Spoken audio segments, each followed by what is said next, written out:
to visit schools. Yeah, that's the school cat. And if she doesn't bother you, she just kind of meanders. We just want to let her just be in this area though, so that she doesn't get left real. That's okay. And those people were selected just as the fellows were, and those are Peggy Whittington.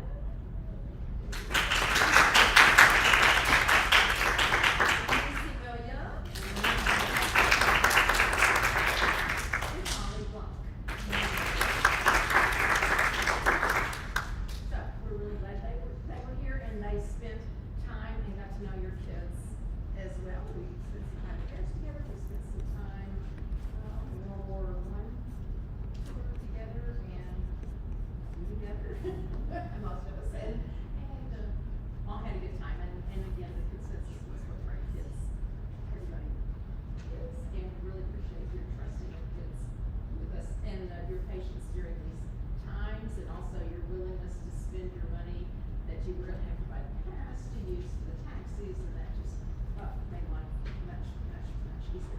Okay, so we want to get started then right away. I think everybody that I know is here. Others are watching us. For sure. And so we're going to start now with Kayla Crossan. Kayla is a student at Edmond Memorial High School and a student of Peggy Whittington, and her research project was a comparison of transportation in France and the United States. Okay, Kayla.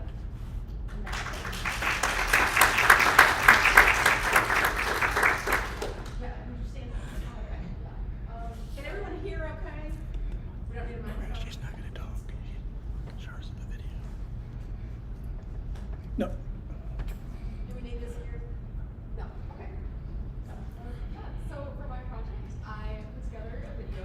It includes a lot of videos that I took here and I took in France, showing just like, people using different forms of transportation. People walking, people on buses, planes, cars, and that sort of thing. So Excuse me one moment. I hear the people in France can't hear us without the microphone. Don't you love technology? So can we try? Push the red button. Push the red button. Which one? T. Is the light on? Wait.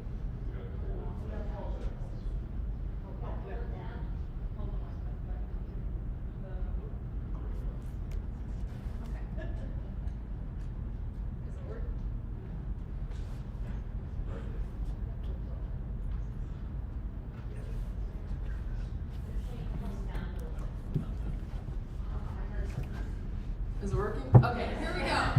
Okay. So for my project, it's a comparison of transportation in France and in America. I put together this video to showcase the differences. I talk about the differences a lot, and I also took a lot of videos of transportation here and transportation in France. So cars, buses, and you'll be able to see like side-by-side comparisons of like driving in Amiens versus driving in Edmond and that sort of thing. So yeah, here it is. Society. It affects the daily life of everyone in the world and can tell us a lot about a country's history and modern life. My project consisted of a survey and observation, and I took many videos in order to get a side-by-side comparison of the differences. For most of my life, I've heard about how emissions from cars contribute to greenhouse gases in the atmosphere, so I also wanted to see if the differences in transportation affect the difference in greenhouse gas emissions. The population of Amiens is approximately 134,000, and the population of Edmond is approximately 94,000. A similar size makes them great for comparisons. America is bigger than France in terms of both population and land, so obviously it has more carbon emissions than France. However, its emissions per person are still more than France's. France's emissions per capita was 4.62 metric tons per person, while America's was 13.68 metric tons. Each person in America produces 3 times the amount of carbon emissions as one person in France. The transportation sector accounts for 29% of overall greenhouse gas emissions in America and 31% of overall emissions in France. In both countries, the transport sector is the largest source of greenhouse gas emissions. For my research project, I conducted a survey of students and teachers in Edmond and students and teachers in Amiens. Due to the fact that there was an already in place survey system at my school, and the fact that there are more students at Memorial than in Delaware, I received many more responses from my Edmond survey than my Amiens ones. While some adults took the survey, the majority of respondents were high school students, with 16-year-olds being the biggest age group surveyed for both countries. To start, I asked what form of transportation was used most often in their daily commute to work or school. The vast majority of people that commute to school or work daily in Edmond use cars in their commute. In Amiens, most use the bus to commute to school or work daily. One reason for this is that in Oklahoma, you can get a driver's license at age 16. It's common for kids here to get their license and drive their own car to school, and kids can get their own parking spot on campus. In France, you have to be 18 to get a driver's license, so most students can't drive themselves to school. The parking lot of Delaware is also much smaller than the parking lot at Memorial. Delaware doesn't need to have a large parking lot because there are many bus stops located close to it, and students can't drive their own cars to school. The teachers are the ones that use the parking lot at Delaware the most. I also asked if the person taking the survey owned and used their own car. Half of the Edmond survey had their own cars, and 90% of the Amiens survey didn't. Which makes complete sense, as 16-year-olds were the biggest age group surveyed. In France, high school students aren't allowed to drive alone and rarely drive themselves to school. Students there take city buses to and from school. Me and my host sister mostly took the bus when going to school and also carpooled with her history teacher. The differences in school schedules also played a factor in how students get to and from school. In Edmond, students have a set daily schedule. School starts and stops at the same time each day, and students attend the same classes in the same order each day. The buses at my school take students to school at a set time before it starts and leave at a set time every day when school ends. In France, student schedules vary from day to day. One student's classes can start at 9 o'clock one day and 10 o'clock the next. Buses run throughout the day, letting students come and go in time for their classes. In Edmond, it's impossible for kids without access to a car to attend after-school activities like clubs, sports, and other things. For AP testing at the end of the year, you're required to get to school before the buses get there. Cars are expensive, and kids with working parents, a single parent that can't drive them to these events, kids that can't drive yet and can't afford a car, are unintentionally discriminated against due to the absolute necessity of driving and the extreme lack of other means of transportation. In France, cheap public transportation unintentionally works as an equalizer, letting kids without access to a car all the time have the same access to these activities as kids who do. Kids in America have to be able to drive earlier, at 16, in order to have the independence of going wherever they want. Public transportation gives kids in France the independence to go wherever they want to, so being able to drive a car is not as imperative. This creates a difference in how teenagers pass the time with their friends. On one Saturday in France, my host sister and I were dropped off at the train station by her dad, and we took the train into the city where we walked around with her friends before her dad picked us up a few hours later. When I hang out with my friends in America, if they can drive, they'll pick me up at my house and we'll hang out at their place or drive around to different shops in the park. Next, I asked which form of transportation was used most often to run errands. Practically everyone surveyed in Edmond responded that they used cars. The results in Amiens were, once again, more varied, but most people there used cars the most to run errands as well. Then, I asked what form of transportation was used most often to travel to another state in their country. Interestingly, for both cities, 75% of people use cars, but the remainder of people in Edmond use planes, while the remainder in Amiens use trains. The passenger train transport system is so good in France and so non-existent in America, so this makes sense. Train systems are often less expensive to install going from city to city in France since it's smaller than America. I also asked what form of transportation was used most often to travel to another country. The answer to both was mostly plane. Since the only countries you can travel to by car in America are Mexico and Canada, cars are used a lot less. However, in France, the shorter distances between countries and the fact that France borders like 5 other countries makes cars a much more viable option for traveling out of the country. Edmond has double the percent of people that haven't been out of the country in Amiens, because the size of the countries in Europe are smaller than the US and countries bordering the US, so it's easier for people to travel out of the country by car in France. The ease of the European Union and European Union passports also contributes to this. My host sister's school does school trips to Greece, while my sister's school does school trips to Washington, D.C.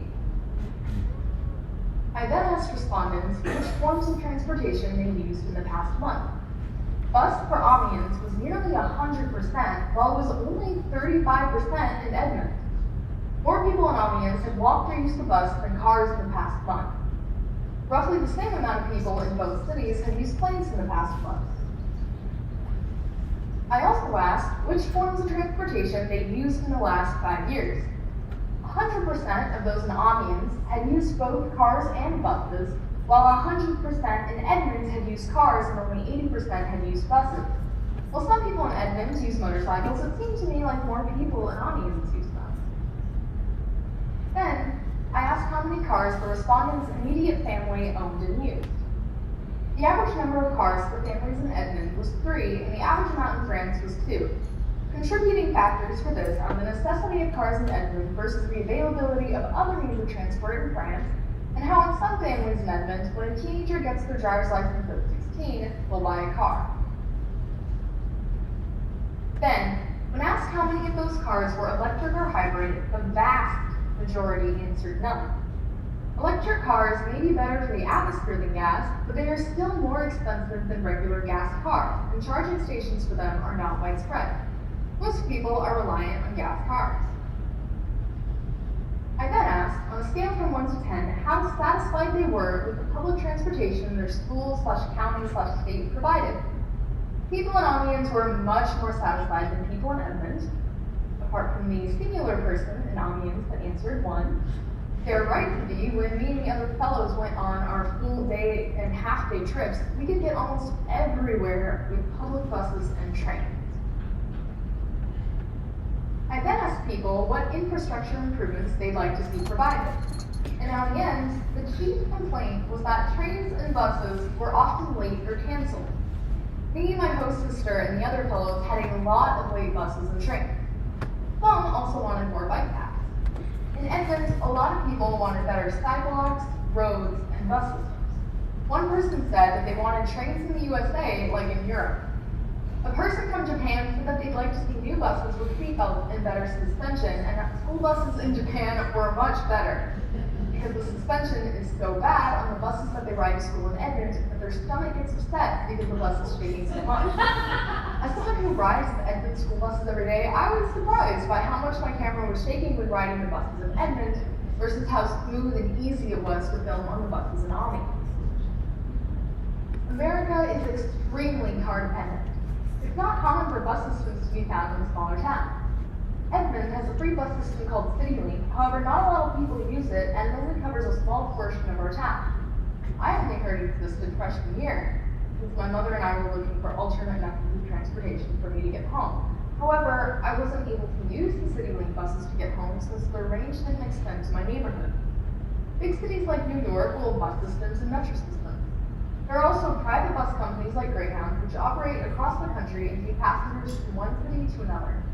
America, surprisingly, has the longest railway network in the world at over 250,000 kilometers. However, most of our freight rather than passengers. Amtrak is the largest passenger rail company in the US, but its tickets are often more expensive than plane tickets. France is much more varied. Buses and trains are used often along with cars. France is the 9th longest railway system in the world at 29,000 kilometers and is predominantly for passenger transport. I rode more trains during my 2 weeks in France than I have during my whole life in America. Charles de Gaulle Airport in Paris is a small railway system to take passengers to different terminals just like the Denver Airport does. In Amiens, there is a bus system for transporting passengers from surrounding villages into the city and a system for transporting passengers to many different parts of the city. In Amiens, it's easy to travel from your house into the city without the use of a car. It's also easy to travel to other parts of the country without a car. And it'd even be easy to travel back and forth between countries in Europe without the use of a car at all. In both America and France, a little over half the transportation sector's greenhouse gas emissions comes from cars. 58% for America, and 52% for France. Taking a plane and driving have the greatest carbon footprint out of all forms of transportation. Buses have the next greatest, as well as motorcycles, with trains having the least. As the survey shows, cars and planes are the most used in America, while buses and trains are often used alongside cars and planes in France, which contributes to America's per capita emissions being 3 times that of France. The way Edmonds and Amiens are set up definitely affects how their transportation systems are built and used. Think of Amiens as the main hub, with roads going out into the countryside, where villages made up of mostly houses are clustered together into smaller hubs. Edmonds is a more of a sprawling grid system, where stores and offices are spread out further, and neighborhoods made up of only houses are placed throughout, like mostly at the outskirts. The spread out suburban grid system of Edmonds makes it difficult for buses to make stops and operate as efficiently as they could in a city. If Edmonds was set up the way Amiens is, I might have been able to use the CityLink bus system to get home from school freshman year. Cities in France are set up that way because France has much more history than America. Lots of streets and buildings there were created decades or even centuries ago in close quarters and were repaved and rebuilt on the same ground as time went on. After all this development, there became little room for extreme expansion in those cities. An article comparing Washington, D.C. and Paris states that before the latter part of the 19th century, Paris was a mass of squiggly medieval streets. Paris, like many cities in Europe, was substantially developed over time. Older American cities near that setup. The article also states that those American cities built after the advent of the automobile have regular grids and large clocks, while older cities like Boston and Baltimore hark back to our pedestrian past with smaller, more walkable blocks. In America, the vast, undeveloped wilderness encouraged settlers to push out Native Americans and spread across the continent in the popular old concept of manifest destiny. Big plots of land with nothing on them were available and were parceled out to settlers using a grid system that you see today in a lot of cities. A quick glance at the Wikipedia pages of Amiens and Edmonds really shows how young Edmonds and a lot of American towns are compared to France. I was shocked at the difference when I first researched Amiens. Amiens has many important historical sites and famous people. Jules Verne, the Musée de Picardie, the Cathedral Notre Dame d'Amiens, while Edmonds' only real claims to fame are Route 66 and being the birthplace of Stan Miller. Amiens has architecture that dates back to the Middle Ages. That's at least, if not more than, twice the age of America. Street signs in Amiens, Edmonds, and by extension France and America, may look a bit different, but serve the exact same purpose. I was surprised when I got to France that I couldn't see any obvious speed limit signs. However, after looking at the list of French street signs, I discovered that I was really mistaken. White circular signs with red around the edge and a big black number in the middle were, in fact, the speed limit signs. I expected the signs to say they were speed limit signs the way American speed limit signs do. Instead, in France, it's obvious that they're speed limit signs. Street signs in France are placed on the walls of nearby buildings and cities and on poles when not, while street signs in America are usually placed on regular poles or traffic light posts. To me, this again is a reflection of how the layout of French cities is often more compact than newer American cities, with less space between the buildings and streets due to the historical setup of cities. It was neat to see that there were signposts and Amiens that directed you specifically to famous spots in the city, like the Cathedral, the Musée de Picardie, and the House of Jules Verne. Overall, transportation in France is much more varied than it is in America. There are more options and more available infrastructure for citizens to use. France has an excellent train and bus system. The greater availability of public transportation there compared to America contributes to France's carbon emissions being less than America's. America should follow its lead and create better public bus and train systems. It's better for the environment, better for parents, better for kids, and better for society as a whole. A huge thank you goes to the Française for sponsoring this trip and to the donors that made it possible. It was an incredible experience that only made me more excited to learn French and immerse myself in French culture again, and it's thanks to you that it happened. Thank you, Madame Whittington and Madame Dawson, for your lessons and for telling me about this opportunity. I've learned so much from you and had so much fun in your classes. Another thank you goes to Madame Blunt and Madame Shaw for being incredible chaperones during the trip, the stability and guidance you provided, and for giving me and the other fellows chances to explore the city and have so much fun. Thank you to my host family for welcoming me and my own family for supporting me. Thank you, Mom, for encouraging me to grab this opportunity just like that kid in the roof gardens and being the reason I started learning French. 4 years ago, I never would have dreamed that I'd be overseas for the first time, having my 17th birthday in France, and getting to experience such a wonderful culture. And it's thanks to each and every one of you that I did.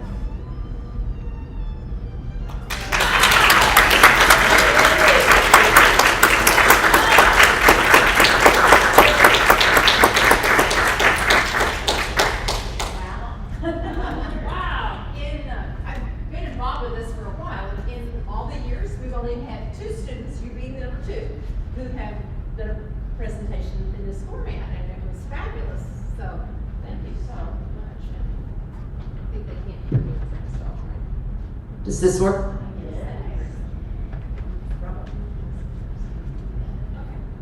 We still having trouble. You just turned it off. Testing, there we go. All right.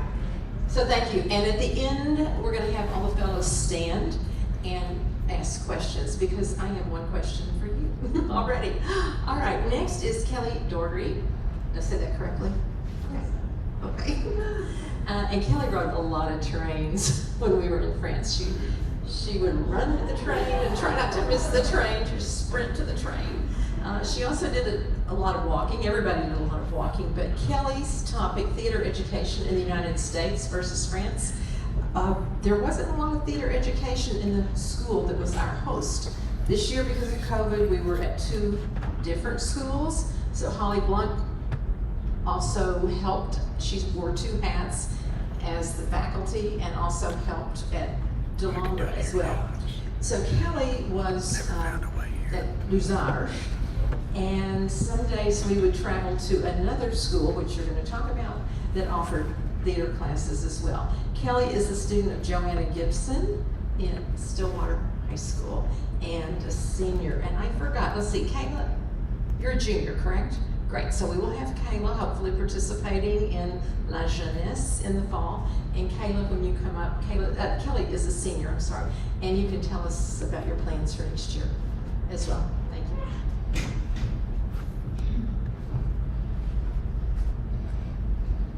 Hi everyone, as you were just told, my name is Kelly Dory, and I was studying theater education in the US versus France because theater has been a big part of my life since as long as I can remember. Since I was probably around 5, my favorite movie was The Phantom of the Opera because my mom showed it to me when I was really young, and I just fell in love with the theater that's portrayed in that movie and musical theater, and I've been seeing musicals and plays here in Oklahoma ever since then. So I thought, what better topic to do than to study theater in a different country. And I also am spending a lot of my time in the theater program at my high school, Stillwater High School. I have been in 2 productions there, in The Little Mermaid last year and in Footloose this year, and I was also in our fall production of A Midsummer Jersey, which was a retelling of A Midsummer Night's Dream. So I was really looking forward to studying theater in France. Next slide, please. So this is my Stillwater High School, and this is the front of Madeleine Michelis, the lycée that had the specialty in theater that I attended. To start out, I want to say that theater education is very scarce in France. They only have 1 school per department of France that has a specialty in theater. So next slide, please. Out of 11,370 high schools, only 101 offer specialty in theater, and comparatively in the United States, in a study done of 1,300 surveyed high schools, 1,027 said they offered theater classes. So there's a large majority of United States high schools that offer theater classes and a very small that do in France. But the small amount of French schools that offer theater classes does not mean their quality of education is any less. Next slide, please. Oops. One more over. There you go. So as part of my research, I wanted to study the facilities and budget of the high school in France in Stillwater because I thought that would contribute to the quality of education and what kind of opportunities they could give their students. At Madeleine Michelis, their annual budget is 15,000 euros, and that goes into costumes and set pieces and buying rights for their productions. And their facilities include a black box, which is a flexible theater space that you can practice all their scenes in, and they also had it in a classroom adjacent to that. And they do not have their own theater, but they said they were commonly invited to perform their plays in public theaters around Amiens. And at Stillwater High School, our annual budget is $7,500, which is a lot less. But that goes into also buying rights for productions and costumes and set pieces. And then our facilities include a black box, which also serves as our classroom for acting. And we have a tech theater classroom and a light booth because Stillwater High School offers a tech theater class as well as an acting class, which is something I noticed was a difference between that and Madeleine Michelis because they do not offer tech theater classes. Instead, the professor, Madame Baldini, just touches a little bit on sound and lighting rather than actually teaching the students how to do it. And then we also have a proscenium theater, which is in our Performing Arts Center, which is where the black box in our classroom also is. Next slide, please. This is the black box in the classroom in Madeleine Michelis. The black box is where they perform their scenes, and the classroom is where they practiced and got all their scripts. Next slide, please. This is the black box / classroom at Stillwater High School in our proscenium theater, and then down here at the bottom you can see part of the light booth. Next slide, please.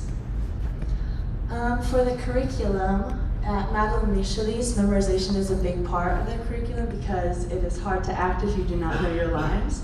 So the teacher would make sure the students knew that they had the responsibility of memorizing their lines at home, and then so they would be able to come to the school and perform their scenes. And improvisation was a big part of their education as well. The teacher would give them a scene that was based on whatever play they were studying, and then they could have free will to do what they wanted with the topic they were given. The teacher said that improvisation was important because it taught the students how to act from the heart and how to work with the actors around them. Another part of their curriculum was studying specific plays by famous French playwrights such as Molière and Claudel. When we were there, we went on, it's me and Jessica went to that theater school. We were there when they were studying Tartuffe, which is a very famous play by Molière, and also when they were studying the Soulier de Satan by Claudel. And then performance is another big part. After they have memorized their scenes at home, they come to class and they perform their scenes for the class, and the teacher gives them live critiques as they perform, and she spends about 15 to 20 minutes with each group and tells them how to improve their acting and the scene they're doing. And it's also common for them to have a professional actor with a specialty in comedy or drama come into the class and give them critiques as well. And for Stillwater High School, memorization is also important because you can't act if you don't know your lines, and that is a very common theme with theater teachers. And we, instead of studying specific plays, we study specific scenes from genres. Like we spent our first quarter on the genre of comedy, so we would all pick scenes from various plays that were in the comedic genre. And then our next quarter we spent it on a drama. And then when we are performing our scenes, instead of having the live critique from our teacher and our teacher spending 15 to 20 minutes on each group because of our large class size volume, she instead has us get critiques from the class for about 2 minutes, and then she'll give us a sheet of paper that has notes on how we can improve our own individual acting rather than improving the scene. And then we also study different jobs in theater. Our teacher thought it was important that we understand what goes on behind the scenes during a performance, like what goes into building costumes and even doing laundry for costumes, and also like what goes into building sets and things like that. So we spent about a few weeks studying different jobs in the theater. And then we also, since musical theater is such a big part of American culture, we spent a lot of time studying famous composers such as Stephen Sondheim, who composed famous musicals such as Into the Woods and Sweeney Todd. And then, yeah, I talked about how we perform for our class. Next slide, please. This is me and Jessica with the professor at Madame Michelis. Her name was Madame Baldini. She was the person who gave me all the information I got from this slide. She was wonderful. Next slide, please. To finish out, I want to share a quote that Madame Baldini said during one of our interviews. She said, "Le théâtre sans corps est impossible," which means theater without heart is not possible. She thought it was very important that her students understood the importance of acting from the heart, because you have to connect emotionally with your text to be able to act it well. That is all.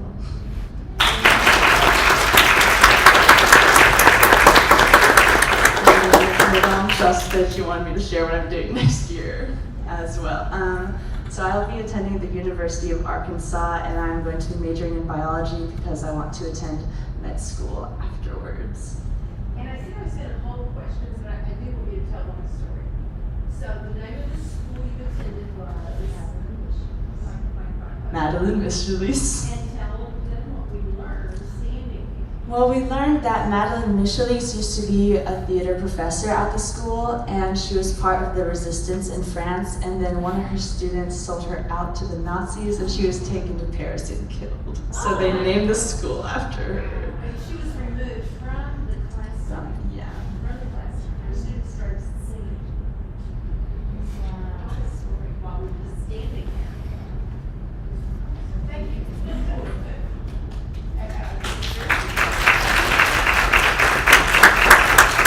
Great job, thank you, thank you. Yes, and as you can see by the personalities of each student, everyone contributed so much in so many ways to the trip. I also want to mention the Kirkpatrick Family Foundation, who makes all of this possible with a lot of help. The VOW, Visionary Oklahoma Women, no one is here today from that group, but they have also been supportive, and anyone is welcome to donate. You may go to our website, there's also a code, and a couple of people during this trip also made some donations, so we appreciate all of those as well. Okay, next we will hear from Rachel Fryer. Rachel also got to visit a specialty school in France that we knew a little bit about. She is a student of Blake Pardue, who's on a third grade girls camping trip with his daughter this weekend and couldn't make it. And she is going to talk about traditions of cuisine in the modern French family. Okay, so here's Rachel.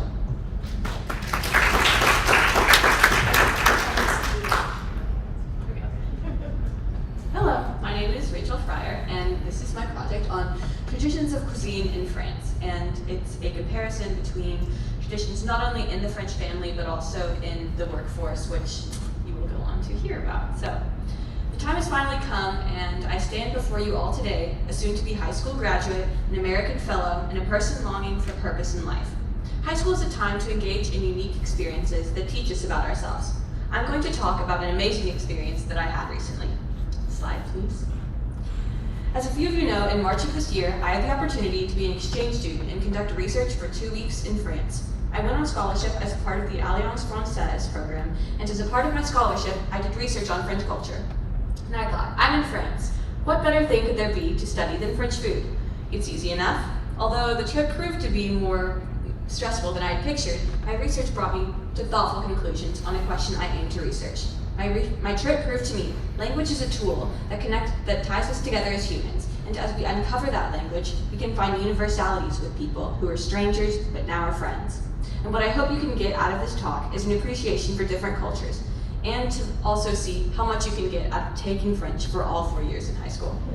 Slide, please. I came into this trip with the question, are traditions of cuisine changing in France? And how are traditions of food different in France versus the United States? My French teacher, Mr. Pardue, helped me create questions to investigate French stereotypes, but I honestly entered my trip with the mentality, I'm here to experience and soak up as much of French culture of food as I can, and draw conclusions from there. To divide my research, I will first start with what food in a French home is like. Slide, please. French mealtime is special. I had 2 host families, and both had different approaches. In my first family, each meal was long and consisted of courses, first with appetizers and vegetables, then the main course, which was typically made in the oven, then cheese and meat, and then dessert, which consisted of yogurt and pudding. Slide, please. My second family's meal rituals were similar to mine in Oklahoma, when we eat the main course and the side dishes at the same time. In France, this seems to come down to each family's preference, but it's most common to have long meals on Sundays and for special occasions like birthdays and holidays. We ate lots of carbohydrates, potatoes, ham, salad with vinaigrette. Everything was light and left you feeling full but good. That leads to a big theme and difference in French cuisine that I found, which is the idea of eating good. Slide, please. While interviewing my host mom, she said, when we eat good food, we feel good. We can spend a little extra money to eat good food. Here in the US, we predominantly prefer the taste of greasy food rather than the feeling of good after we eat. After many conversations with my host families, I gathered that French families throughout the years have definitely experienced changes in their traditions. However, the spirit of French food, the eating good, is what they pass down and what is here to stay. Slide. The second phase of my research is what I'll call the workforce. Firstly, bread. The baguette has been and remains extremely important to the French. I had the opportunity to interview 2 bakers. Mr. Pardue helped me ask about a tradition of little kids coming into bakeries to buy baguettes and bread for the family. Bakers and my host families confirmed that this tradition still exists. It's easy in the little villages. The bakers stressed it's an important rite of passage for kids, and it's a learning experience for commerce. They go, ask, "Excuse me, ma'am, may I have a baguette, please?" They hand them a couple euro coins, and they are proud of getting the bread. Slide, please. The baker also revealed to me what is a really interesting tradition that's changing, which is how bread is evolving. When we think of the French white baguette, it's actually full of additives. It is quite unhealthy. Well, a little bit. The French government has passed laws to bring back the traditional French baguette, which looks different and is made to be healthier and with less sugar. You can see the left is the white baguette we all know, and on the right is the traditional baguette. And also know, the baguettes on the left are still very common. We ate lots of them while we were in France. Also, in the past, being a baker was undesirable because you have to wake up at 3 a.m. to bake. But now, due to refrigeration and new technologies, bread making is not only easier, but it's better in quality. This goes along with the eating good theme. Health and food is very important to the French. Slide, please. The second workforce aspect I investigated was the chef. I had the opportunity to go to a French culinary school for a day and cook the courses for a dinner crowd, and then plate them for customers. I also interviewed the chef of the kitchen at work. First, I want to provide you a picture of the setting. I'm one of 9 workers, and these are final year students learning to be cooks. I'm an American girl. None of them speak English very well. I stumbled my way around with one fellow American, Mr. Shaw, until I found a boy who basically apprenticed and taught me. Slide, please. Picture us deboning a rabbit, him explaining everything to do in French, guiding my hand, and I'm trying my very best to keep up. Important note, I can't cook, so it's that much easier. He would say, couteau, couteau. What do these words mean? It meant knife, and O means bone. I was learning the language in the field on my feet. Slide.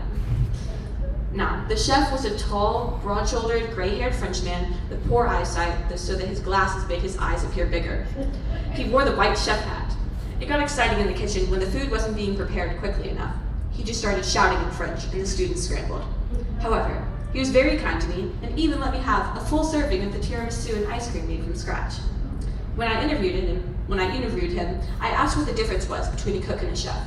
He said it comes down to humility. He says he knows several great cooks, but they're not chefs.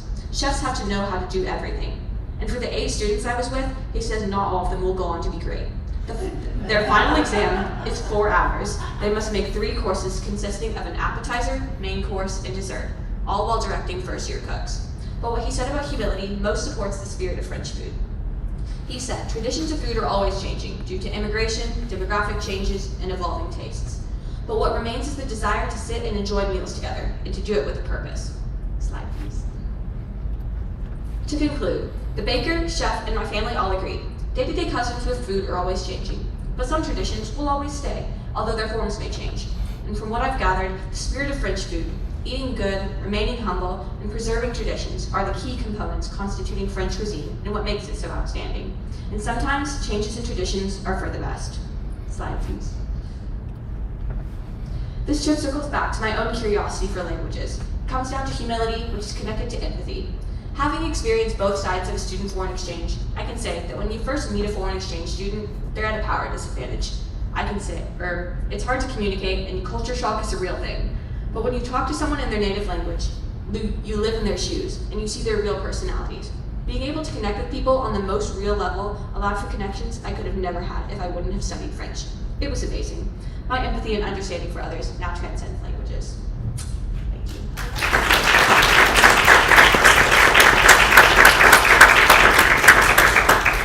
So to share what I'm doing next year, well, right now I go to Cassidy School and I'm a senior, so when I graduate in June, I applied to go to the Air Force Academy and I received what is called a Falcon Scholarship, which means I will go to Randolph-Macon Academy, which is a junior ROTC military school, and I'll go there for a year and then reapply and hopefully go to the Air Force Academy the following year.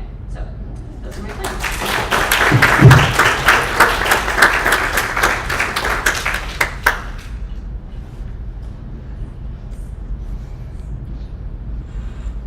Ça va? Wait, okay.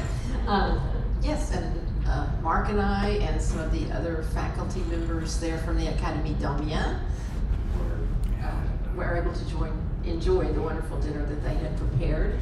And I confess, it was my first time to have rabbit. I've been in France many times, but I never had rabbit. But the menu was set that night, and we enjoyed it completely, ice cream and tiramisu especially. And it was fun because the people there, they're in school to learn all aspects of the hotel accommodations. They work in a little hotel they run there, and they learn to be servers as well. I know our server was very nervous and spilled hot water all the way down my back. When I ordered hot tea rather than coffee with dessert. So a great memory though. It was a great day. And I think Mark especially enjoyed it as well, as I say. All right, so next we have Jessica Leite. And Jessica is a student at Heritage Hall. She's a student of Corinne Crépin, who is with us today. Thank you so much. And she also had a similar theme, the importance of performing and visual arts in French and American high schools. So that is why she and Kelly both were able to visit Madeleine Michelet's school, and they both heard that story with me together about the origin of the school. So the name of the school. So if you want to add anything to that story, you can too. Okay, Jess.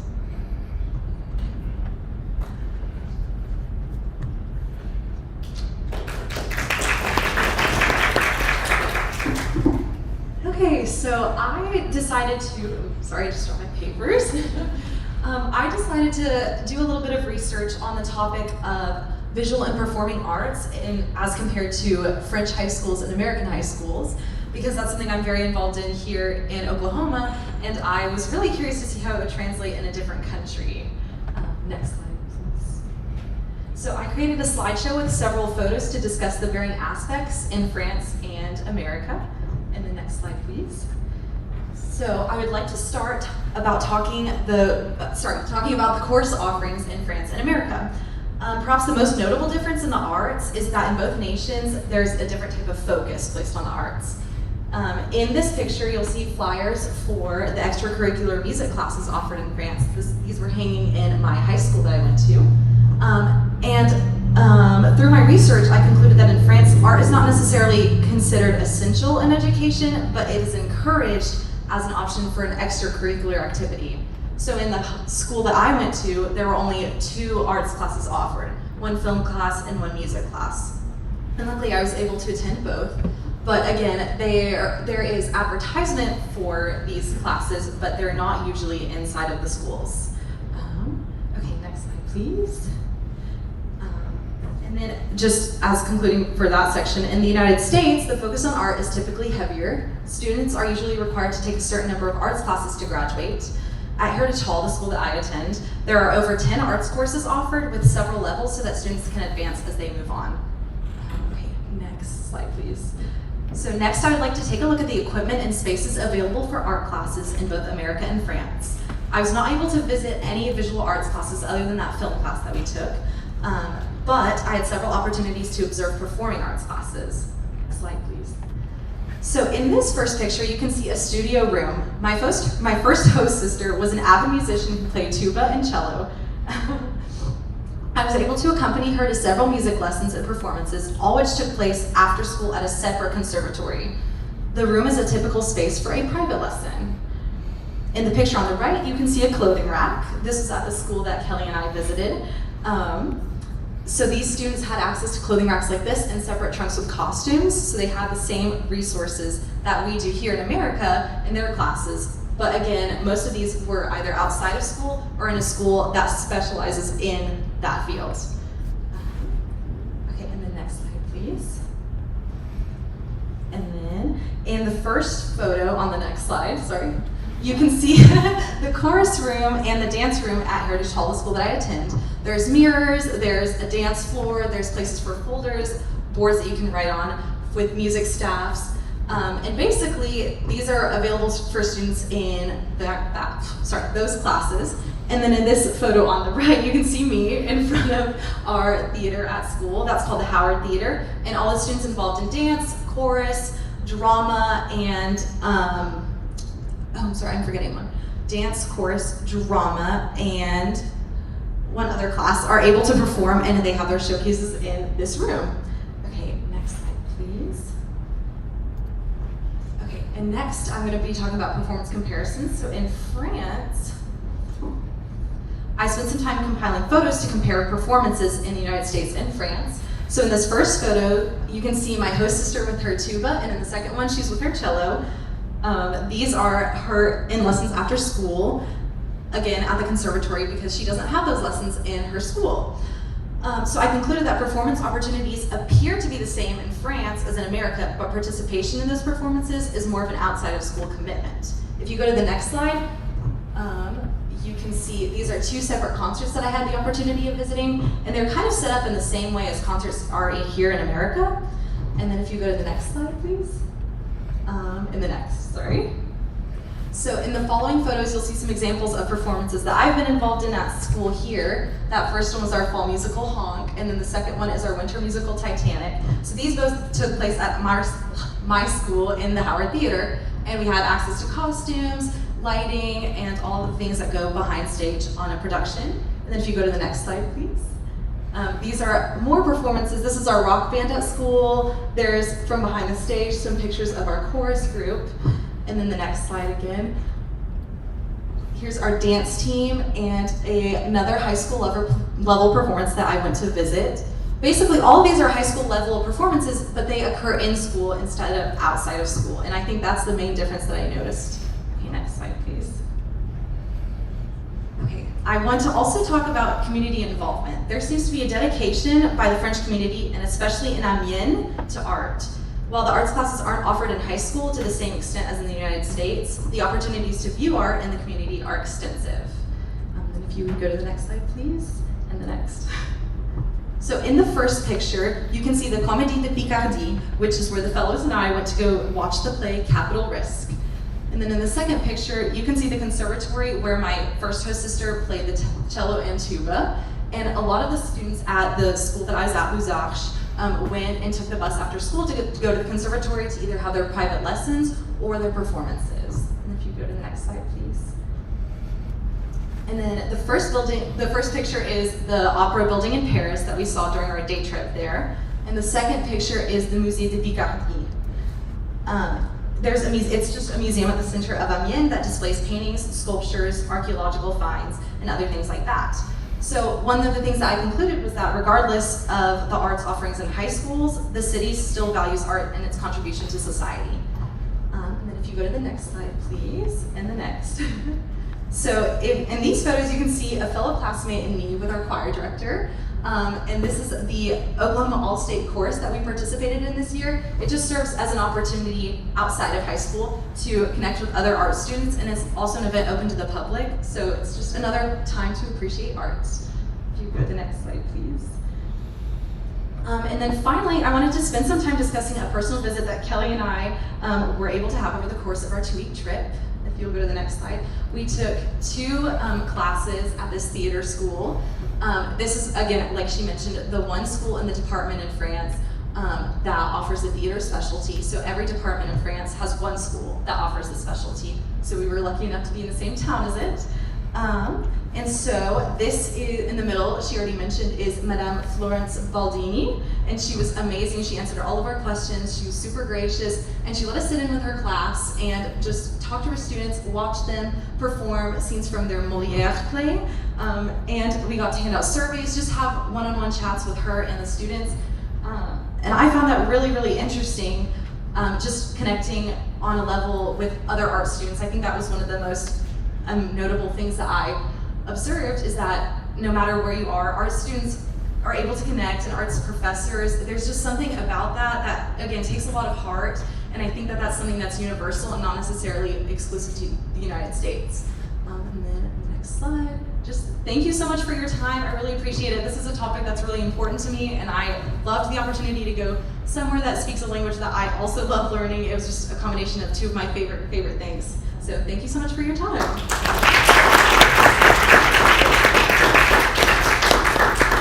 And then, next year, so I am also a senior in high school. I just had my last day of high school yesterday. So I will be attending Harding University next year, and I will be double majoring in French and then either English or international business. So I'm very excited.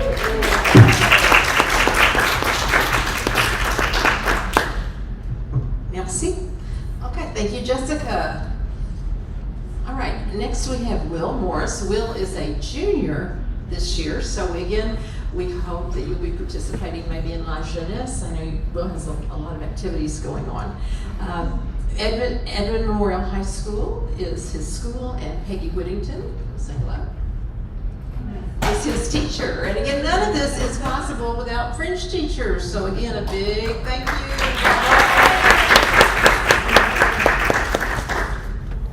you to all the French teachers.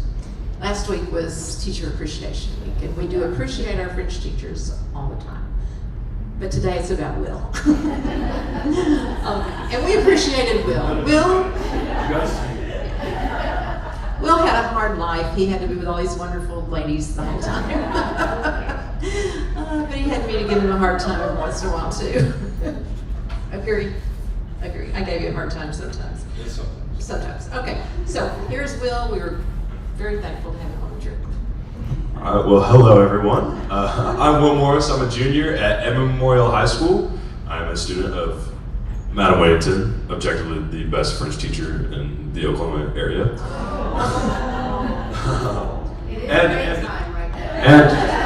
and Madam Dawson as well. So my project is about a comparison of the father-son relationships in France and America and how the culture affects that.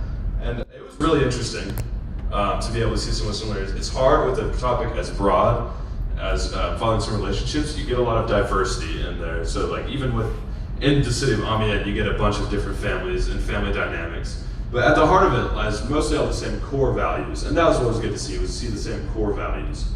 But again, it's hard to make any real stark comparisons, but in contrast. But I was able to do a few. Next slide, please. So I'm going to start off. I'll just talk about France, my observations, and so let's get into it. Next slide. So, first of all, we have shared interests. So it was really good for me to see shared interests. So funny enough, I'm studying father and son relationships. My first week, my host family there's not a father and son. It's one only child who's a girl. But my second week, I was with a father and a son. The father's name was Laurent, and the son was named Thibault. So they were the Française. And so with Thibault and Laurent Française, they were linked by a lot of shared loves. They, for one, both loved motorcycles, and they also both loved music. So first of all, with motorcycles, I was able to spend time with them. There was a big motorcycle race going on at the same time. It was happening in the Philippines, but we were able to watch it on TV. So I spent multiple nights watching the MotoGP on the family couch, and it was really fun to see. Like you could really see their passion. They were discussing like their favorite drivers and like what it would take to win and the intricacies of motorcycle racing, which is slightly hard to understand in French because I don't have a whole lot of motorcycle-related vocabulary. But that was really good to see the passion.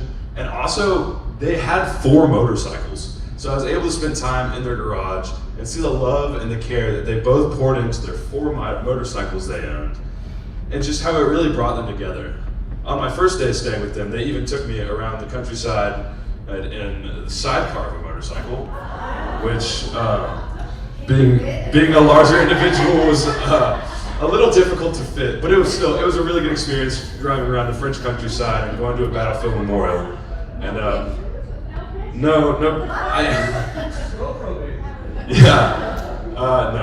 I did after. I wish I took a lot more pictures, but so that was good. And also their love of music. So I was able to see, especially like in the mornings on the drive to school and at night after dinner, they loved listening to music together, which was, interestingly enough, they listened to a lot of American music. So they really loved bands like 21 Pilots, Linkin Park, Foo Fighters, and sometimes it was funny, like hearing them sing along with the music. And I was like, "You don't know what that means, do you?" But it was really good to see that this music it brought them together. And like whether it was a drive to school in the mornings and listening, or after dinner at night, so I'm sitting around on the couch listening to music and discussing it. I could really tell the bond that it created. I also had the chance to interview some French teachers while I was in France, and I got to talk to them about their shared interests with their sons. And so the first French teacher I interviewed was a teacher at Robert-Luzache, a history teacher named Monsieur Chocolat, and he had a 7-year-old son named Paul, and it was really interesting to talk to him because Paul was actually adopted when he was 2 years old from China, in an area of China close to Mongolia. So that was really interesting to hear some the difficulties with raising an adopted child, because there's a lot of differences. But anyways, what their shared interest was, they really enjoyed gardening together and walking together. And those were, tying into adoption, were two things that they could do together non-verbally. So those were two activities they could partake in. Whenever Paul didn't really know the language very well, those were two things that they could do together. And now, admittedly, Paul more plays in the garden while Monsieur Chocolat does the work, but it's still time they get to spend together. And the second teacher I interviewed, Monsieur de la Villere, was a science teacher who has a 17-year-old son. He didn't say his son's name, so unnamed 17-year-old son. What they love to do, they love being outdoors, and especially being on the water. So they like to sail. They have a small sailboat that they take and sail. They like to kayak, and they also like to go for walks. And so he was really saying that those moments together were crucial, especially being a 17-year-old son. That's kind of a hard time to parent a son. So he was saying those times together were crucial. So what I found about those times together was it really helped strengthen the bond between father and son. And it also gave a pathway for communication. Because whenever you're spending a lot of time together, you're gonna be able to talk. And so that really, I could tell that was something that was really crucial to that relationship between father and son. Okay, next slide. So, next point was that sons in France typically emulate their fathers. So this was something I found very interesting, because I don't see that as much in America. But so to introduce this first was a story from my first day at school in Paris, in Amiens. So I was with my first host, a girl named Tessa, and we were waiting in line for lunch in the canteen, and her friends started trying to make conversation with me. And one friend in particular, her name was Haya, spoke fluent English, so I naturally gravitated towards her. But anyways, through the course of conversation, we got to my research project and my second host family, Thibaut and his father. And so the first thing she said when she heard I was talking about father and son relationships, her exact words was, "Oh, Thibaut is a carbon copy of his dad." And that really stuck out to me, because I was like, I never really thought that wouldn't be something I would think of. But as I spent time with them, the second week when I was finally with them, I could not help but notice the validity of that statement.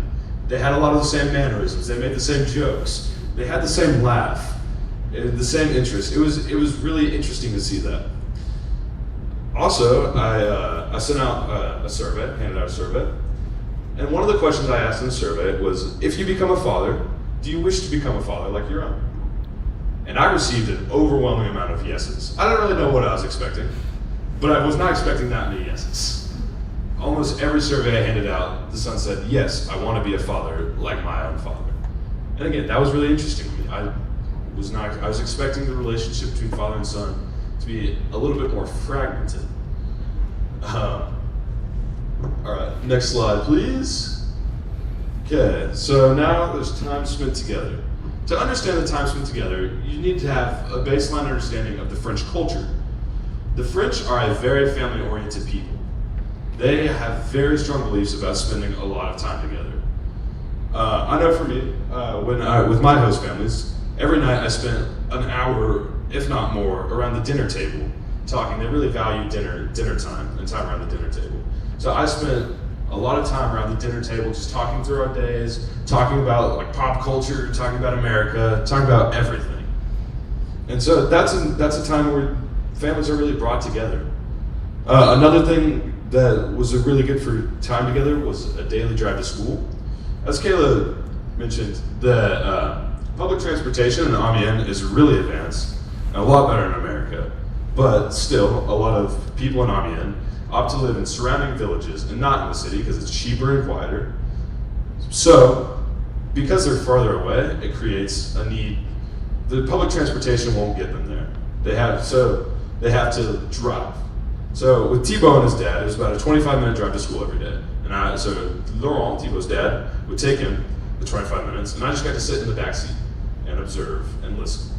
And they would talk about music, or they'd listen to music, ties it back to the shared interests. They'd listen to music, they'd tell stories, they'd tell jokes, they'd talk about their days, the day to come. You know, it was just really good to see. It's just a small 20-minute time, but through the course of the week, that's almost 2 hours spent together. And it was just really interesting to see how this small amount of time really helps bolster the relationship between father and son. So furthermore, in my survey I sent out, I asked how much time do you spend on average per week with your father? Every survey I sent out, the students said 5 to 7 hours a week or more than 8 hours a week. But what was even more interesting than that was a follow-up question I asked. Do you wish that you spent more time with your father? Every single student who said they spent 5 to 7 or more than 8 hours a week said they wish they still spent more time with their fathers. And I was like, huh. You already spend a lot of time together, guys. But as I thought more about it, I was like, this is just a reflection of the French culture. The French are a family-oriented people. They want to spend time together, and this is reflected so. Okay, next slide. Now I will be getting into America and comparing and contrasting. I'm going to start with a just brief concession. I might seem like I'm very critical of the American father. That is not the case. I know American dads really do try their best and are great. But in the 17 years I've lived in America and have interacted with my father and seen my friends and peers interact with their fathers, it's a lot easier to pick up on the flaws. You can't really pick up on the flaws in 2 weeks in France. People are going to put forward the best image of themselves and kind of show me what they think I want to see. And I don't think anyone's going to willingly show you the bad part about their father and son relationship. So I might seem a little overly critical. That is not my intention. But it's just kind of a product of you can only get the full look with full immersion. So this is just based off of my observations and what I saw. And like I said, American fathers, they do want to do a good job. They try their best, and they do a good job. They do a good job. Most fathers in America do a really good job. Dads in here, I'm not just hating on you guys. All right, next slide, please. Oh, wait. Here we go. Yeah, we're good. So, yeah. So I will now be talking about shared interests, and they're just as important in America as they are in France. They're a big deal. So a big one, there's a lot of diversity in shared interests, but a big shared interest with American fathers and sons is sports.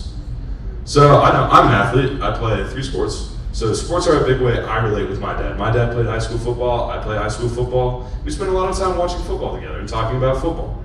A lot of times, like I talk to my dad and we're like, hey, did you see this story? And he's like, yeah, and we talk about it. So that's a big thing. Sometimes, and this is a way with a lot of fathers and sons, especially. I see it a lot with my peers. I'm friends with a lot of athletes, so this is what I see with a lot of my peers. Unfortunately, what happens sometimes is that fathers can be a little bit overly critical. So sometimes they opt to critique instead of just encourage and be proud of. So I've seen a lot of relationships with father and sons not necessarily go sour, but like they can't talk about sports because the father critiques and the son gets defensive. It's not good. Not a good deal. But anyways, shared interests are aided in France by similar schedules, like work and school schedules, and similar cultures, and just a different culture. In America, the culture is not really geared towards shared interests; it's more towards independence. But shared interests are still a big deal in America. Next slide, please. So, sons mimicking their father, like the emulation of their father, that was a big difference I saw. In America, I definitely do not see the sons emulating their fathers as much. So, like I said before, the French really do. They encapsulate like what their father stands for, and they build some of the same beliefs as their father, same mannerisms, the same tendencies. With American sons, they usually tend not to. And I think the biggest part of this is the American culture of independence. Like dating back to 1776, Declaration of Independence, you can't tell us what to do. That still rings true with Americans. Most American sons want to go out on their own. They want to spread their wings. They want to be their own self. So that's like with my dad. My dad tells me all the time, I don't want you to be just like me. I want you to surpass me in every way. And I find that true with a lot of American fathers. American dads want the best for their sons, and they want them to be better than them. They recognize their flaws. They want their kids to go out, build their own beliefs, build their own identity, forge their own path. Next slide, please. So my final point of comparison and contrastion, I don't know if that's a real word, but is time spent together. So like I said, American fathers still put a lot of effort in. There is a strong desire from American fathers to spend time with their sons, and a strong desire from American sons to spend time with their fathers. I will say, what I have seen a lot more in America is the father that is absent from their son's life, which is unfortunately somewhat common. Like I have multiple of my closest friends, their father, they haven't spoken with their father in years, which is sad. One of my best friends, his dad left, he hasn't spoken to his dad in 4 years. His dad lives in Montana now. And that's hard. That's hard on the development of the son. It's not good. And which a father being completely absent from their life is an obvious impediment to spending time together, as you may expect. I know American fathers and sons do tend to spend slightly less amounts of time together, and that is again a product of the differences in culture. As I said before, the French culture is very geared towards spending time together. It's a very family-based culture, and the American culture is a more independent one. I noticed a big thing is driving with American kids. When American kids turn 16, most every kid starts driving. And driving eliminates the daily drive that I talked about with Thibaut and his father. Driving eliminates a lot of those small times to spend together. And also with driving comes less time at home. As kids drive, they don't want to be at home as much. They want to be out with their friends. So less time at home obviously creates less chances of interaction between father and son, and less time spent together. Okay, next slide. So, my final conclusions was that everywhere the relationship between father and son is an incredibly diverse one. It's really hard to put it all in one solid box. But there are some similarities, and lots of similarities, lots of differences. Through my exploration of this all, the humanity of fatherhood is evident. Fathers want to do a good job for their sons. They want to be good fathers. But oftentimes fathers feel kind of lost. But they do try their best, and that is seen through shared interests and all this stuff. That's all I got.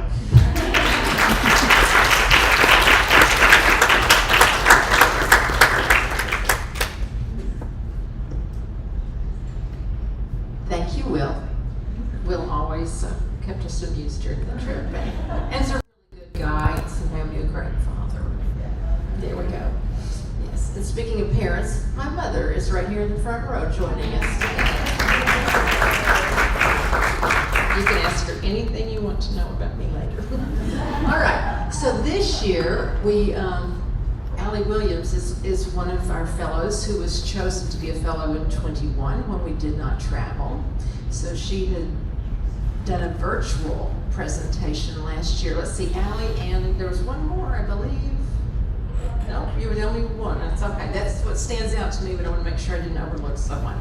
So, Allie, you might even share what that was like to work virtually last year, and then she was able to come back. And as we all know, at the last minute, we did get to travel. So we're so glad that one of our people still got to participate in that. Allie is a senior also, and she will tell us what she's doing. And she is a student at Heritage Hall of Corinne, who we've met earlier. Bonjour again, those teachers, so important. And Allie's mother, Lucy Williams, who traveled as part of the faculty. And Lucy is also a French teacher at Heritage Hall. Okay, Allie.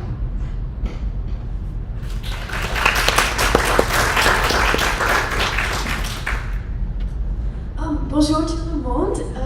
So I'm going to talk a little bit about my experience last year. I think that might be kind of interesting to kind of talk about how I was able to build on my research that I did virtually, and then how my research in person just opened my eyes completely and was such a wonderful experience. So last year, due to COVID, we were not able to travel to France, but we were assigned research partners virtually, and I was paired with, well actually I had two partners kind of, because there was one American that was unable to participate, which was really neat to have two different perspectives and make two really close friends from France. So we did Zoom calls together and just talked about life at my school and at her school, and I created a little survey question thing that I ended up using again this year, because last year I was only able to distribute it to her, the other French person that I was with, and then a couple of American students. So it was fun to be able to build on that again this year. And virtually, it was hard, honestly, to do this topic because in France, the country is not really allowed to conduct a census like we do here. Like here, we know pretty specifically what the demographics of our population is like, and in France, it's a bit more ambiguous, I would say. And so virtually, it was a bit of a challenge, but I'm really glad that I got to build on my research by traveling to France this year. It was pretty amazing. You can go to the next slide if you want to.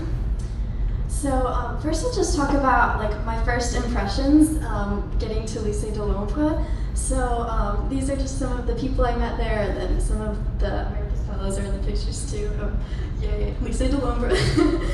And so overall I would say that the school had a very just welcoming and wonderful like energy. The people there were so excited to learn about other cultures, and whenever I would walk into a classroom, I would tell them where I was from, and usually they're like, what's that? And I'm like, it's like a state close to Texas, and they'd be like, okay, yeah.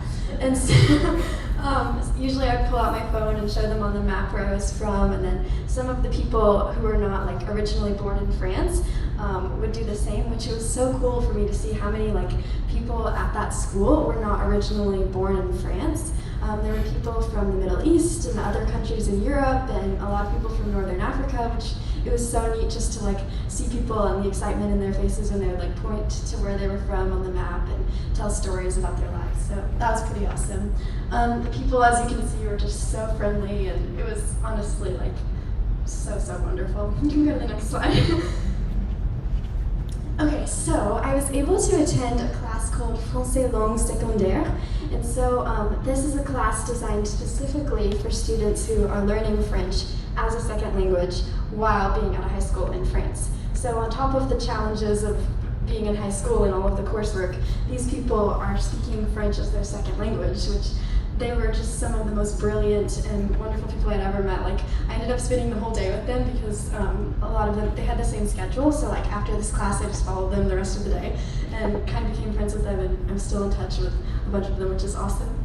And so on the left, that's a picture of a poster that was displayed in the classroom. So the teacher said that this class was one of the ways that they bring about cultural awareness. And so on top of the grammar lessons and the homework help that the teacher is able to give to the students, they also have a lot of discussions about news and current events and just different cultures around the world, which is a pretty awesome way to celebrate diversity, I would say. And then this is a quote from the teacher. Her name was Madame Perdriel, and she said, "These discussions, they permit us to be open to others, basically." So, yeah, that was an awesome, awesome experience. And oh yeah, a little bit about the details of the class. It's offered 18 hours a week, which is pretty awesome, and it's very personalized. The class was small. I think there were 6 students. And the teacher is able to assist them with homework and any other various needs that arise. You can go to the next slide if you want. So this is some of the survey questions that I asked to the students. This is the same survey again that I used last year, so it was cool to get some better results this year. The first question I said was, would you say that your school has a diverse population? And 100% of the students in France said yes, because obviously Lycée de l'Ombre is very diverse in so many ways. Just the different religions practiced, the people from all over the world, all the different languages spoken. Just walking down the hallway, you could hear a little bit of English, a lot of Spanish, Farsi. There was someone who spoke Dutch, German, so it was very, very cool. Okay, and then the next question I asked was, would you say that your school has problems with racism or other types of discrimination?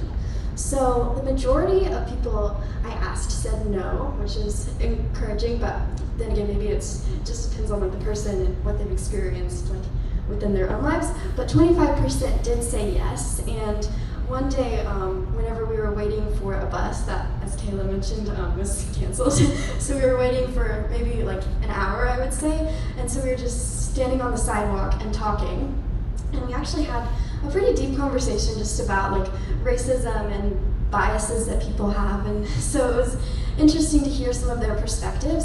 I would say overall in France, they're a lot more just like open to other cultures and maybe a little bit less biased than we are here. I mean, this might be a generalization, but at least from the students that I talked to, they were just so excited about encouraging diversity and getting to know about other cultures. And then the next question I asked was, does your school have programs to promote inclusion? And 100% of the students surveyed answered yes, because de l'Ombre is doing an excellent job with this, obviously. So FLS, that's the Française langue secondaire that I was talking about earlier. And then another student, she said that theater class was one way that they're encouraging diversity, which that makes sense. Just studying all the different arts is one way to learn about other cultures and all that. So that's pretty cool. And we have that here, which is interesting too. And then also international exchanges, which obviously because France is a smaller country and there's so many countries surrounding it, it's a lot easier for them to travel to other places and experience new countries. Like here, where it's a bit of a big deal to get on a plane and fly across the ocean, and so it's rare, and I'm very grateful that we all have the opportunity to do that. Also, they have a lot of guest speakers at de l'Ombre, which I think is really awesome. In one of the English classes I attended, the teacher was telling me about how they bring in people from other countries to just talk about their lives and their language and just to kind of like promote global awareness, which I think is awesome. And I still follow Lycée de l'Ombre. Well, actually, it's the Académie d'Amiens, which is like the thing that oversees all of the different high schools in this region. So I follow them on Instagram still, and I'm able to like see some of the things that they're doing currently. And I've noticed that they're still like bringing in guest speakers, and so it's fun just to like see on the, what's going on currently, and it's very interesting. And then the last question I asked was, in general, would you describe your school as a welcoming place? And 100% of the students answered yes. And I would also definitely answer yes after being there for 2 weeks. You can go to the next slide. Okay, and so this is a picture of a board of a classroom that I got to experience. This is on my very first day in France. And so the teacher said, will you please stand up and introduce yourself to the class in French? And I was like, okay, my heart was pounding a little bit, but everybody was very welcoming and chill, and they were learning to speak English, and so they kind of understood that struggle, I think. So anyway, I introduced myself, and I said that one of my hobbies was music, and the teacher thought it would be a neat idea to have students come up to the board and list some of their favorite artists. And the picture's not super clear, but these are artists from all over the world who sing music in different language. There are some French artists and then, you know, some artists from other places. And I added a lot of this music to my Spotify playlist, which is now popping off thanks to this classroom. And yes, that was a really, really neat experience. And I think music is such a wonderful way to celebrate other cultures and just increase our global awareness. Okay, you can go to the next slide. And then as another part of my research, I was able to conduct an interview with a teacher named Madame Chantriel. And so basically, her job is to make sure that students of all intellectual and physical abilities are able to have the resources they need to participate in school. So she encourages teachers to use a variety of teaching styles to accommodate all types of students, which I think is pretty awesome. I think it's actually a law for French public schools that they have to place these accommodations for students, whether it be testing accommodations like extended time, which a lot of schools here put into place, but especially in the private schools, I think it's harder to enforce that. But in a public school, I think it's a lot more universal, which is good. There's even a student at Lycée de l'Ombre who's completely blind, but he's able to have a personal assistant accompany him all day, and he goes to classes, and the teachers have the assignments in in French, but then also in Braille, which is pretty amazing. And then this is a quote from Madame Chantriel. She said, "L'élève ne doit pas être celui qui est obligé de s'adapter." So basically, the student should not be the one who has to adapt. It should be the school that adapts to the student, which I think is a wonderful way of putting that. Okay, go to the next slide. And then this is a little bit about in America. Sorry, I had like 8 slides about France and 1 about America, but that's okay. Anyways, this is a picture I just grabbed off of my school's website because I think while our school is, has a long way to go, we are definitely doing our best to celebrate diversity and promote inclusivity. So here are some of the programs that our school has. We recently had a day called Unity Day, which is, I think in theory it was supposed to be like just celebrating different like traditions and learning about other cultures, which is really cool. And then we also have a diversity club. So in that club, we learn about holidays from around the world. We have discussions about current events and all of that, which is pretty good. And then also French and Spanish club. I think learning a second language is just honestly one of the very best gifts that I think a person can have. Just being able to communicate with people around the world is just such a wonderful way to connect to other people. And I think whenever you're able to speak to them and their own language, the connection you can make is just so much more rich and so much more beautiful. So I think that pretty much concludes. You can go to the last slide. I have one more picture. So this is a picture of a mural in Lycée de l'Ombre that was right next to the cafeteria. It says "Différentes et unies," so different and united, which basically sums up what my project was about. And it's just wonderful to think that the school is so passionate about this that they have a giant mural in the hallway talking about how important diversity and inclusion is. So that's about it. Thank you so much for allowing us for providing this opportunity. Thank you to my French teacher for teaching me French and making this possible. I'm so grateful. And thank you to all of the fellows. You're the best travel buddies ever. I'm also supposed to talk about what I'm doing next year. Okay, so I'm a senior. I just had my last day yesterday, like Jessica. It was pretty sad. And then next year, I'm going to attend Colorado College, and I'm hoping to double major in French and biochemistry, and then pursue medicine and hopefully be able to practice medicine around the world and all that stuff.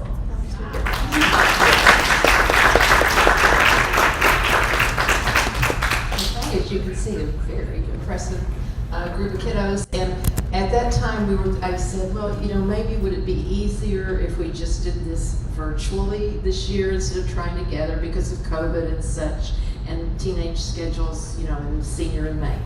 Oh no, we all want to get together.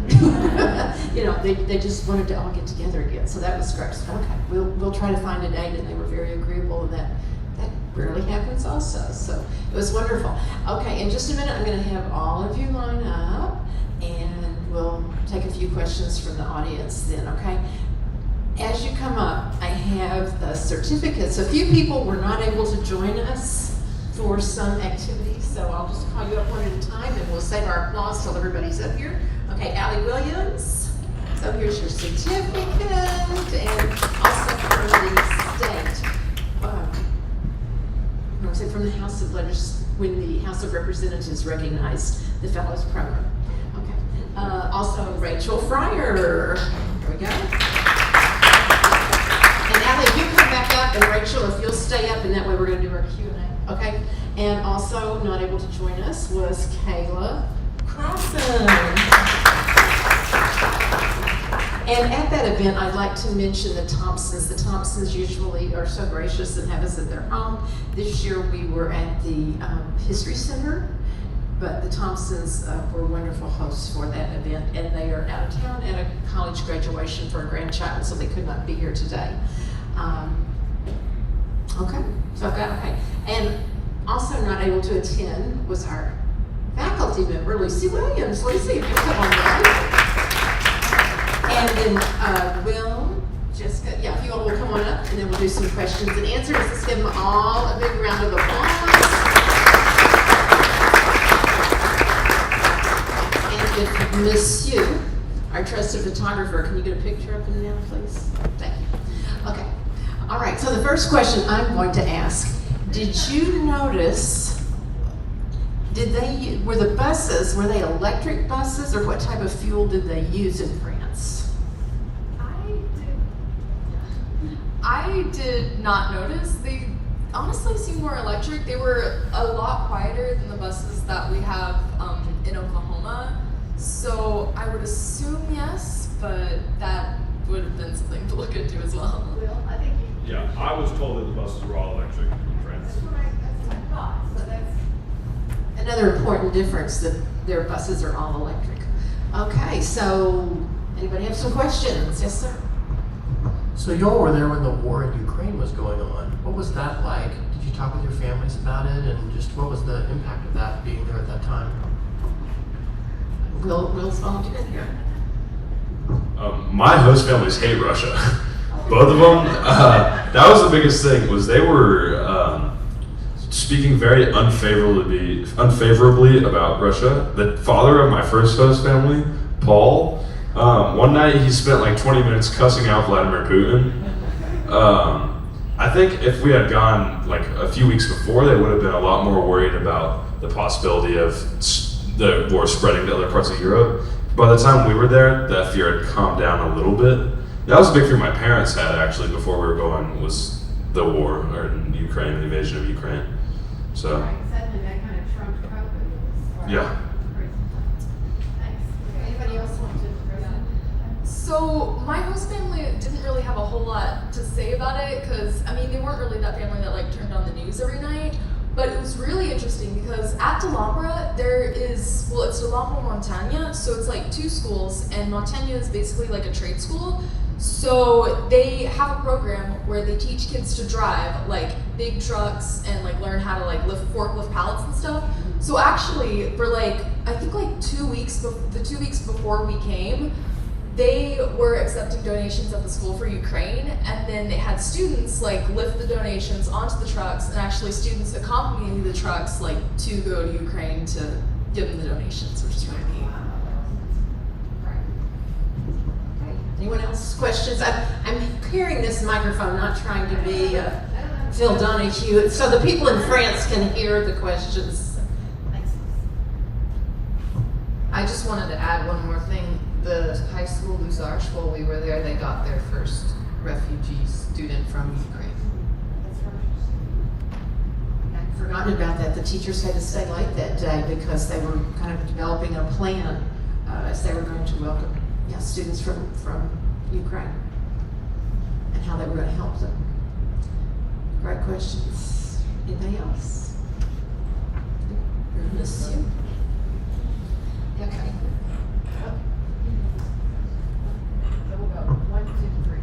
Sure. Question on transportation. Did you have a chance to look at the role population density plays in the availability of public transit by any chance? I'm going to pass this on to you.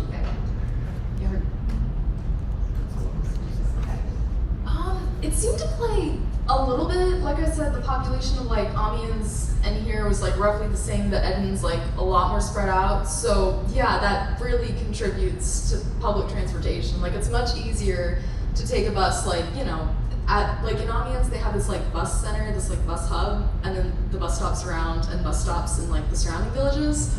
So people can like go to the bus stops and take it out through the country into their villages. Well, here it's just like a grid system and very suburban, so we don't really have, it's not as easy to take buses like that. Okay, thanks. I'm gonna get you while we're here, Peggy. Okay. Turn that. So this is for anybody. What advice would you give students next year who are applying to be fellows? What is something you wish you had known before you went to France, or just something you wish you had known about the whole process? Let's start. Well, I would definitely just tell them to like take this opportunity. It's pretty daunting, I would say, to be like, okay, I'm gonna sign up for a program where I'm going to like fly across the ocean and go live with strangers, and like, perfect. You know, it's kind of scary at first, but the experience you have is just so enriching, and I think it's just like such an amazing part of like, I don't know, I think it was a great way, honestly, to grow up. Like it taught me so much, and you know, I think it enriched my life a lot. I would say some of the advice I'd have is it's hard at first, you know, like the first few hours there are a little painful because everyone's speaking French and it's really fast and you're really tired and it's like, wow. Like I remember when I first got there, I was just with my host family and I was like, okay, I just need a nap so I could just like press pause for a minute because it was very overwhelming. But I would say like, even if you're a little bit homesick in the first part of it, just stick with it, and it gets so much better, and you know, just be excited to learn about a new culture because it's such a cool opportunity. Kind of going off of that, it was really difficult in the beginning. I think my advice would be to try and find some common interests with you and your host family. I think that that's something that helped me connect with them a lot. Like the first few hours that I got there on the car ride to their house from the school to their village, we just were listening to music, and all of a sudden I heard a song that I like, and I was like, oh my goodness, you know this artist? And she's like, that's my favorite artist. And all of a sudden we were talking in French about something that we both knew, and that just made it so much easier to feel integrated into the family. And it just kind of reminded me that we're not all that different. I mean, they're just teenagers like we are. That was really cool to see. I would say to spend a lot of time with your host family when you have the chance. I lived in a family that had 3 daughters, and Magdalena, my host sister, was the oldest, so she had 2 younger sisters, and I spent a lot of time with the younger sisters playing games. Like they had a Friends card game, Friends the TV show, because they loved watching that show. So that was just fun to like, the youngest especially, she didn't know a lot of English, so our relationship was kind of her helping me with very simple French and me helping her with very simple English. That was fun to build that relationship with her. I would say the biggest thing is pick something that you're passionate about, because you're going to get there and that you're going to be tired and you're not going to want to do any work for research. I know I did not, and I kind of procrastinated. But the easiest way to alleviate that is to research something that you're passionate and that you want to learn about. And I would also just say, don't worry too much about not speaking the language. I mean, you want to be able to communicate, but people are going to understand that you're American, and everyone was very accommodating. I had a lot of people come up and try to speak to me in English, which was fun. But yeah, it's just, I knew for me, I like stressed, and for like the first week, I just did not have a good time because I was too stressed about like having to speak the language. I don't think I spoke to someone like in French very well until like 3 days in, because my first host family spoke fluent English. So that was the biggest thing, and that's something I regret, as I wish I had immersed myself in the language a little bit more, and had just gone for it. Yeah. Adding on to what you said a little bit, they're ready to speak English. I mean, most of the time I was speaking only French because the school that they went to was a school where the students were almost bilingual in French and English, so they had to be really good, but at our school, basically everyone only spoke French. But a misconception I had coming in, which is I think what a lot of Americans think, is that like people outside the United States hate Americans. But that was not true, because everyone, okay, I think that people mostly were really, I don't know, they thought Americans were cool, and they were really excited to have an American at the house, and they invited their family over to come and meet me. So it was really cool, and yeah, it was. I think people talk about Paris syndrome, where you go to Paris or you go somewhere and it's not everything you thought it would be, and you get a little sad. I mean, the trip was amazing. It was amazing to be there. But also I was not ready for quite all the homesickness I had, but it was still good to be able to talk to my family each night and to have things that reminded me of home, and to see their family dog was really helped with that, so yeah. Oh yeah, my biggest advice is like, keep a journal. I got a journal to keep while I was there, and it was great. While my host sister was like taking her classes, I would just write in it. I would do little sketches of like her friends and the teachers. Looking back on it, it was so worth it and really nice. And also ask questions, exchange information. They are happy to tell you about like so much stuff. Like I was asked like where the food was from, like if it was like their favorite dishes or they made it often, and they were always like ecstatic to just explain that. Yeah, and exchange information. I like have my host sister's like Instagram and a lot of her friends' Instagrams, and we talk a lot, and she sent me a little package full of some gifts from France, and I'm planning on sending her one back this summer, so yeah. And I believe, wasn't there an article about you in their little village newspaper? Yeah. Which was wonderful. I hope we can get it on the Alliance website. That was great. Okay, and while they're, I'm going to take it up here, but I just wanted to mention also a very important piece of this program is those host families. So they are not here. If anybody's watching or listening, we are so appreciative to families who will open up their homes for a week or two, depending. Some people changed families, some did not. But a very, very important part, so thank you. Hello. This isn't as much of a question as I just wanted to express my gratitude and how grateful I am for this program. I think all of you did such a wonderful job in presenting us, and I don't know what I was expecting. As I'll go off Will's humor here or something, but I don't know what I was expecting, but I thought you did a very good job, and just spending 2 weeks over there and the stress of going to a new location and speaking French and being away from your families, but then also the stress of, oh my God, I've got to do this presentation, and I've got to do this research, and it's just like, I'm not just here to enjoy, I've got to do work, and it's like, but it's all in French. And so I think all of you touched, you followed your hearts, and you touched something that was interesting to you, and it maybe wasn't as hard as you thought it was going to be. Maybe you put a little more stress on yourself, but you did a great job. And I don't exactly know how all the money works for this sort of thing, but I wouldn't have been able to afford anything like that for Kayla. I'm a single mom, and for her to be able to have this opportunity and be funded to go over there and to experience this, I know how important that is. So I just want to say to whoever's in charge of all of it, because it's very confusing for me, thank you so much.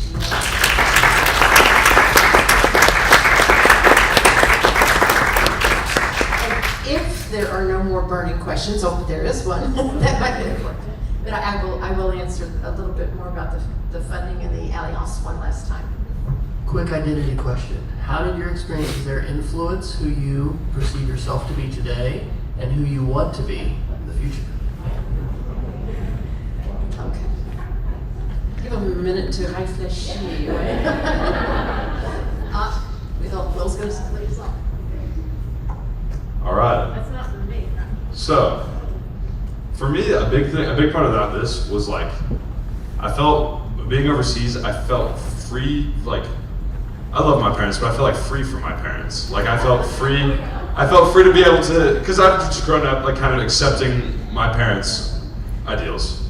And I still do believe a lot of the same things they believe, but it was just like it was good to feel like, okay, I'm in a foreign country, I can be my own thinking human. I can form my own beliefs for myself. So that was the biggest one of my takeaways.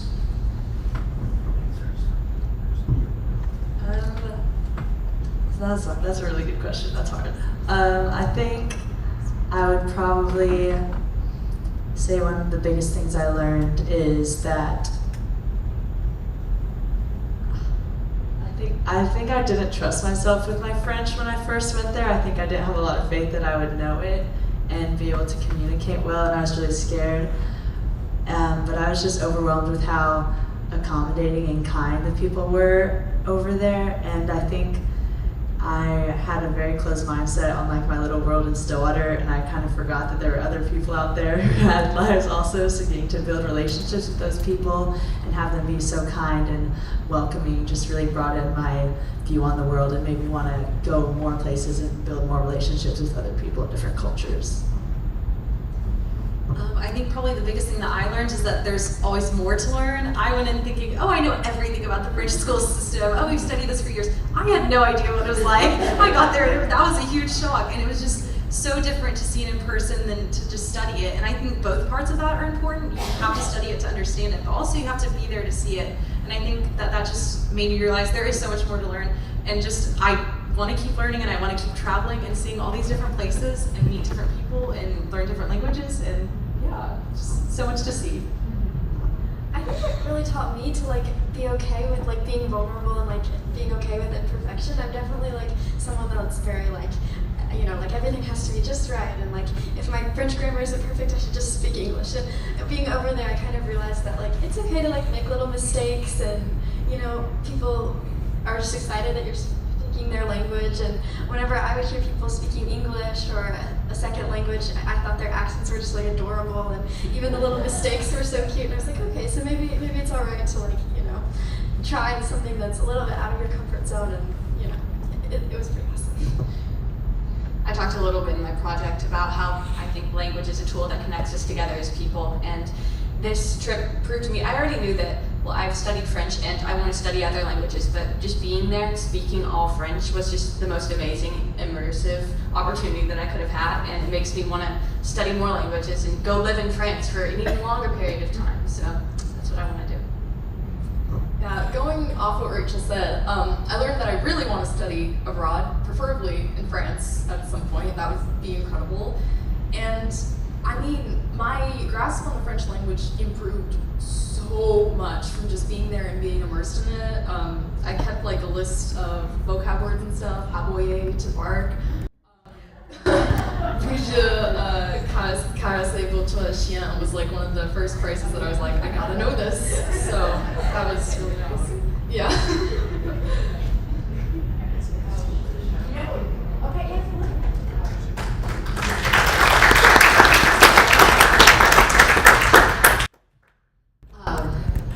Peggy. So here's an assignment. Could you guys do like a shared Google Doc of things like that? Must know expressions. And that way next year we can supply the fellows with the must know expressions, and then they can add their own must know expressions, and we can build this fabulous list or lessons learned, and let's see if we can pull that together. And I still challenge you to come up with a little commercial for us to use in class to promote this program, because this program is available for students in as far as Stillwater. And again, I don't call it by its full name, and I should. It is the Eleanor Kirkpatrick Franco-American Fellows. Eleanor Kirkpatrick was a founding member of this chapter of the Alliance Française, which is an international organization. She is no longer living. I do in the original packet send you a biography of her. Her grandson, Chris Cassie, of course, is on the Kirkpatrick Family Foundation board, and also helped, I want to say, fast step through our grant. And so it is that money, that's the base money, and again, every year it's well, and then if we raise additional money, then we have more tickets for plane tickets. So that's, you know, we've been able to send 4 students, 5 students. You know, we've had a wonderful 6 students this year. We've sent 7 one year. Of course, price of tickets, everything else changes as well. But that is where the funding comes from, and from viewers like you. Every bit helps. It really does. This year we had some added expenses with the bus to go to the World War I. I just think that's such an important part of the history, the Picardy in the Picardy area, and the connection of World War I and our contributions. And so that was one of those things. This year it was a leap of faith. and by our alliance to say yes, we are willing to spend the money. The French side can't do it. We'll spend the money to do that. And then as it turned out, by that leap of faith, we had some wonderful donations that came in that really helped cover that cost. So that was wonderful too. Okay. I have a little gift from Mark and me to pass along to you before you leave. So make sure that you get that. If there are no more questions, I always promise that we'll end around 12. Mark, do you have anything to say to them? You're a very good group, and thank you for getting me all your information. I'm sorry if I hounded you. I know, that's always his stress at the airport, getting everybody, checked in, and then his report, stress of getting this. And a big thank you also to Gary for lowering his stress level. I know, as Emily said, we all, and that's what I told her last night, take a deep breath. We're all here, friends, to support each other. We're not here to criticize each other. We're just, it's gonna be fine, okay? And my mother's here. I won't let her tell you about my first trip to France 49 years ago when I couldn't understand very much. That's what I kept telling you, Will. It's okay. It's okay. You just have to keep going back to France. It's fun. I mean, there's nothing wrong with it. That's what it lets you do. It just keeps going back. Okay. All right, Danielle, our president, thank you. Do you have any closing words for us? We really appreciate all of you joining us today, allowing your kids to participate in this really fantastic program that opens it opens a world to their minds, these young minds that are just absorbing. So really great. Again, thank you so much, and hope we will all stay in touch through the year, participate in our event, and have a Yes, great and when you make your first million, remember, support us. Doesn't have to be $1 million, actually. We'll take anything. Okay. All right. I'm not good about the fundraising part, but I just do have to throw that in. Okay. All right. Oh, and again, remember we do have a jeunesse, a youth chapter, and I know Ms. Whittington has been recruiting you this summer to help with French camp with the little kids and with our puppet theater. So yeah, you're gone but not forgotten. You're still part of us. Okay. Okay. Very important. Any other things we need to talk about? We do have a French crepe night and trivia night coming up later. So our fabulous website, and I know you all are all members of the Alliance, so you'll be getting information. If you all want to see each other again, come to crepe and to trivia night. It's lots of fun. It'll be more fun if y'all are there. Okay. All right. So let's give them a last round of applause.